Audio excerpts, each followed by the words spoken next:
Hello everyone, this is Aishwarya and welcome to my channel study for success. आप सभी का मेरे चैनल पे बहुत बहुत स्वागत है। दोस्तों, हम यहाँ पे बात कर रहे हैं उत्तर प्रदेश शिक्षक भर्ती परीक्षा के विषय में और आज मैं आपके लिए भूगोल का प्रैक्टिस सेट 13 लेकर आई हूँ। मैंने अपने लास्ट प्रैक्टिस सेट में आपको भूकंप का टॉपिक कवर कराया था। भूकंप से रिलेटेड सभी इंफॉर्मेशन आपको मैंने उसमें कवर कराई थी। PSL जो वेव्स हैं, बहुत ही इंपॉर्टेंट वेव्स हैं, वो पूरा टॉपिक मैंने आपको उसमें कवर कराया था। और आज की वीडियो उसी से संबंधित है। आज की वीडियो में भूकंप से रिलेटेड, अर्थक्वेक से रिलेटेड टॉप MCQs क्वेश्चंस की सीरीज को मैं आपके लिए लेकर आई हूँ। तो वीडियो को एंड तक ज़रूर देखिएगा। सभी क्वेश्चंस बहुत इंपॉर्टेंट हैं। प्रीवियस ईयर्स में या आपसे एग्जाम्स में, UPSC के एग्जाम्स में, सुपर टेट के एग्जाम्स में, UP टेट के एग्जाम्स में पूछे जा चुके हैं। तो वीडियो को एंड तक ज़रूर देखिए, चैनल के साथ बने रहिए, वीडियो को लाइक और शेयर ज़रूर करिए, चैनल को सब्सक्राइब करिए। तो आइए देखते हैं आज के टॉप MCQ क्वेश्चंस। आपका फर्स्ट क्वेश्चन है, सिस्मोग्राफी किसका विज्ञान है। यहाँ पे आपको 4 ऑप्शंस दे रखे हैं, नदियाँ, भूकंप, पर्वत और ज्वालामुखी। देखिए, सिस्मोग्राफ के अंतर्गत भूकंप को मापा जाता है, भूकंप का अध्ययन किया जाता है। तो सिस्मोग्राफी किसका विज्ञान है? ऑप्शन बी आपका राइट आंसर हो जाएगा। सिस्मोग्राफी है आपका भूकंप का विज्ञान। नेक्स्ट क्वेश्चन है हमारा, भूकंप के अध्ययन को क्या कहा जाता है। यहाँ आपको 4 ऑप्शन दे रखे हैं, टोपोलॉजी, हाइड्रोलॉजी, निम्नोलॉजी और साइमोलॉजी। तो देखिए, जिसके अंतर्गत भूकंप की स्टडी करी जाती है, भूकंप का अध्ययन करा जाता है, उस अध्ययन को कहा जाता है साइमोलॉजी। तो ऑप्शन डी आपका राइट आंसर हो जाएगा। नेक्स्ट क्वेश्चन है हमारा, भूकंप का कारण क्या है। यहाँ पे आपको 4 ऑप्शंस दिए हुए हैं, भू परिभ्रमण, भू घूर्णन, टेक्टोनिज्म और अनाच्छादन। देखिए, मैंने आपको लास्ट वीडियो में बहुत ही अच्छे से ये क्लियर कराया था कि भूकंप के क्या कारण है। उसमें मैंने आपको ये टॉपिक क्लियर कराया था। तो यहाँ पे आपने अगर लास्ट वीडियो देखी होगी तो आप आसानी से इसको टिक कर सकते हैं। तो जो भूकंप का कारण है वो है आपका tectonism. Option C is the right answer. Next question है हमारा, भूकंप का कारण क्या है। देखिए, सेम क्वेश्चन है लेकिन इसमें भी ऑप्शंस जो है वो अलग हैं। तो भूकंप का कोई एक कारण नहीं होता है, भूकंप के कई सारे कारण हो सकते हैं। तो आइए देखते हैं इसमें क्या ऑप्शन दे रखा है। भूपृष्ठ में विक्षोभ होना, ऊपर पट्टी की परतों का समायोजन होना, शैल तंत्र का टूट जाना और शैल का ऊपर उठ जाना। तो देखिए, यहाँ पे जो भूकंप का कारण है वो है आपका option number A right answer हो जाएगा, भूपृष्ठ में विक्षोभ होना। एक ज्वालामुखी भी भूकंप का कारण होता है, क्योंकि जब लावा पृथ्वी से गर्म होकर बाहर निकलता है तो पृथ्वी में कंपन होती है, जिसके कारण भूकंप की आने की आशंका बढ़ जाती है। नेक्स्ट क्वेश्चन है हमारा, निम्नलिखित भूवैज्ञानिक परिघटनाओं पर विचार कीजिए। देखिए, इन घटनाओं पर विचार करना है और आपको बताना है कि उपरोक्त में से भूकंप के कौन से कारण बन सकते हैं, कौन से कारण हो सकते हैं। फर्स्ट ऑप्शन है आपका भ्रंश का विकसित होना, भ्रंश के साथ गतिशीलता, ज्वालामुखी उद्गार द्वारा उत्पन्न प्रतिघात, चट्टानों का वलन। तो देखिए, यहाँ पे जो आपके चारों ऑप्शंस हैं ये चारों ही सही हैं। चारों ही घटनाएं जो है भूकंप का कारण हो सकती हैं। भ्रंश का विकसित होना, भ्रंश के साथ गतिशीलता, जब लावा विकसित होगा, फिर लावा में जब उसमें गर्माहट पैदा होगी, वो पृथ्वी के अंदर से बाहर की ओर निकलेगा तो उसमें गतिशीलता आएगी। ज्वालामुखी का उद्गार होगा, मतलब ज्वालामुखी विस्फोट होगा और फिर चट्टानों में दरारें पड़ेंगी। तो ये सभी जो है भूकंप का कारण है। तो यहाँ पे आपका जो ऑप्शन डी है वो राइट आंसर हो जाएगा। आपके चारों ऑप्शंस यहाँ पे सही हैं। नेक्स्ट क्वेश्चन है आपका, भूकंप की तीव्रता नापने वाले यंत्र को क्या कहते हैं। यहाँ पे आपको 4 ऑप्शंस दिए गए हैं। आपका राइट आंसर हो जाएगा seismograph. Option D is the right answer. भूकंप की तीव्रता को सिस्मोग्राफ द्वारा नापा जाता है।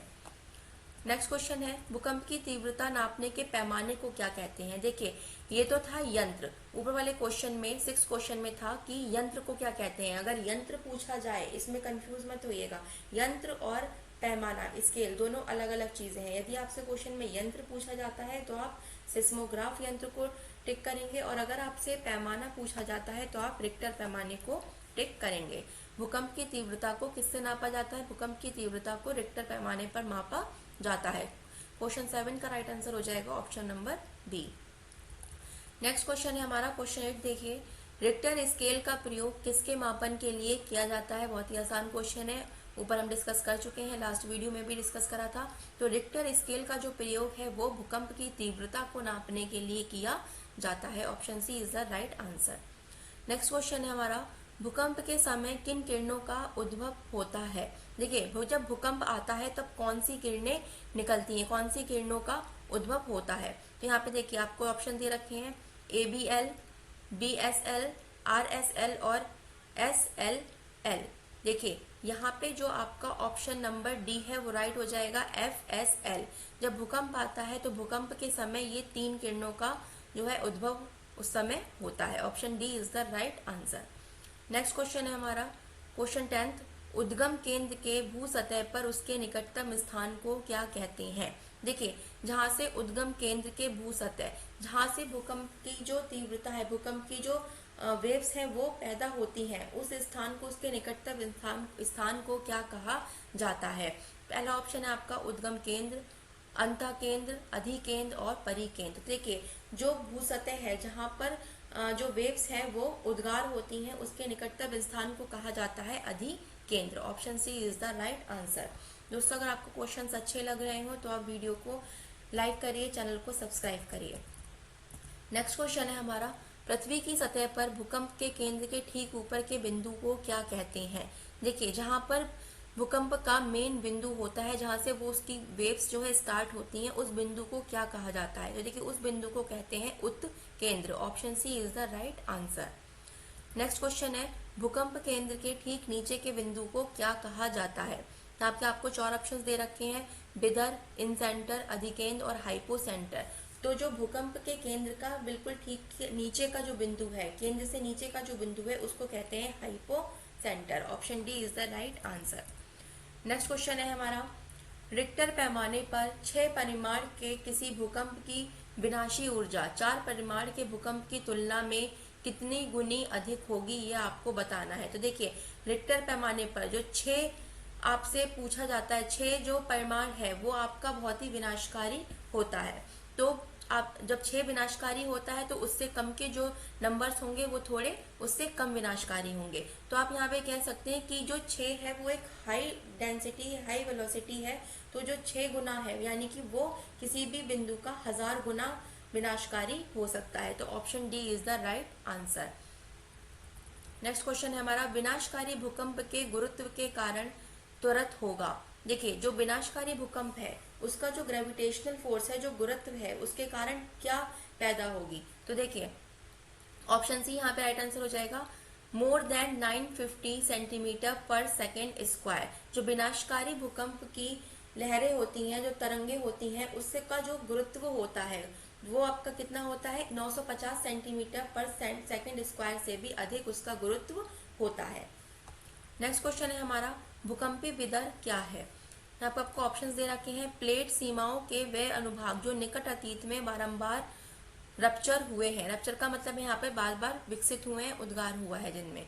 नेक्स्ट है, महासागरों में प्लेट सीमाओं के वे भाग जिनमें बधुआ सुनामी घटित होती है। नेक्स्ट, प्लेट सीमाओं के वे अनुभाग जो निकट अतीत में सामदारित नहीं हुए हैं, या वे प्लेट सीमाएं जिनमें कोई ज्वालामुखी सक्रियता नहीं है। देखिए, भूकंपी विदर क्या है ये आपको बताना है। तो यहाँ पे जो आपका ऑप्शन नंबर सी है वो राइट आंसर है, प्लेट सीमाओं के वे अनुभाग जो निकट अतीत में सामदारित नहीं हुए हैं। देखिए, भूकंपी विदर कहा जाता है जो भूकंप के केंद्र का बिल्कुल नीचे वाला बिंदु होता है, लेकिन ये वह बिंदु होता है जहां पर अभी तक कोई भी तरंग नहीं पहुंची है। निकट अतीत में वो उद्भव वहां से कोई भी नहीं हुआ है, कोई भी लहर या भूकंप का जो कंपन है वहां पे महसूस नहीं किया गया है। ये वह भूकंपी विदर कहलाते हैं। नेक्स्ट क्वेश्चन है हमारा, भूकंपी तरंगों के संदर्भ में निम्नलिखित कथनों पर विचार कीजिए। वायु में से ध्वनि तरंग की तुलना में ठोस शैल में से पी तरंगे अधिक तेजी से चलती हैं। नेक्स्ट है, एस तरंगे पी तरंगों की तुलना में लगभग आधी चाल पर चलती हैं। देखिए, दोनों ही आपके ऑप्शंस यहाँ पे सही हैं। पिछली वीडियो में मैंने आपको बहुत ही अच्छी तरीके से एक्सप्लेन करा है कि देखिए, जो पी आपकी तरंगे हैं वो तीनों माध्यमों में, ठोस, तरल और गैस, तीनों माध्यमों में सबसे पहले पहुंचती हैं, तीनों में पहुंचती हैं, और सबसे तेज गति जो होती है वो पी तरंगों की होती है। और जो एस तरंगे हैं वो पी तरंगों की तुलना में थोड़ी मध्यम चाल से चलती हैं। जो पी तरंगों की वेग है वो है आपका 8 किलोमीटर प्रति सेकंड, और जो एस तरंगों का वेग होता है वो होता है 5 से 6 किलोमीटर प्रति सेकंड। नेक्स्ट क्वेश्चन है आपका, निम्नलिखित में से कौन सा इंडोनेशियाई क्षेत्र 2004 में बहुत बड़े भूकंप का शिकार बना?